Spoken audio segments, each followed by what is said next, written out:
What's the worst thing your kid's school ever did? My daughter kept coming home with perfect test scores, but crying every day after school. I couldn't figure out what was wrong with her lately. She'd ace every quiz and assignment, but seemed absolutely miserable about everything in her life. When I asked her about school, she'd just say it was fine and go straight to her room to hide under her covers for hours at a time. This went on for weeks and weeks without any improvement. Mom's cracking to painter. Times riven a how perfect grades, glowing teacher praise at parent conferences, but my normally happy 8-year-old was turning into this sad, quiet kid I barely recognized anymore these days. One day I decided to surprise her with lunch at school to see what was happening. I walked into her third grade classroom expecting to see her playing with friends or working on some fun creative project with everyone else in the class. Instead, I found her sitting completely alone at a tiny desk in the corner facing the wall while all the other kids worked together in colorful groups around the room laughing and having fun with their assignments. I was confused and honestly pretty angry about what I was seeing right in front of me. I walked up to the teacher, Mrs. Rodriguez, and asked why my daughter was isolated from everyone else like she was being punished for something bad. She gave me this bright fake smile and said, "Oh, Emma is just so incredibly advanced that she finishes all her work early every single day. So we have her sit quietly and wait while the other students catch up to her level. We can't have her disrupting the learning process for slower kids in the class." Something didn't feel right about that explanation at all to me. Emma had always loved helping other kids with their work and was never disruptive in any way, shape, or form. That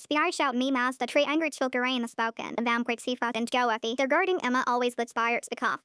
I started volunteering in the classroom more often during different times of the day to see what was really happening behind the scenes every day. That's when I noticed the disturbing pattern that had been going on for months and months without my knowledge at all. Every single time my daughter would finish her assignments quickly, which was always first in the entire class, Mrs. Rodriguez would immediately give her a huge stack of extra worksheets to complete all by herself. I found by commute. Then when she finished those in record time, she'd get even more assignments piled on top of those. Then the teacher would have her grade other kids' papers with the answer key while they got to play games and have fun. My 8-year-old was basically being used as an unpaid teaching assistant every single day of the week without anyone telling me about it. While other kids got their full 30-minute recess time outside playing on swings, she was stuck inside doing busy work and organizing classroom supplies in plastic bins. While they played educational games and had fun group activities, she was making copies at the machine and cleaning up everyone's messes after art projects and science experiments. She literally never got any breaks or free time because she was, quote, too smart and needed to help others learn instead of having fun like a normal kid, unquote. I was absolutely furious when I finally realized what had been happening to my child for months. I immediately marched into the principal's office and confronted him about child labor laws and educational discrimination policies that protect students. Turns out this teacher had been systematically exploiting all the gifted kids in her classes for years and years to reduce her own workload and responsibilities as an educator. Several other parents came forward with identical stories when word got out about the investigation. Mrs. Rodriguez was transferred to a different school immediately, and the district launched a full investigation into her teaching practices and methods over the past several years. My daughter finally got to be a normal kid again and actually started enjoying school for the first time in months and months. Sometimes being smart shouldn't feel like a punishment for children who just want to learn and have fun. The whole experience taught me to trust my instincts when something feels wrong with my kid.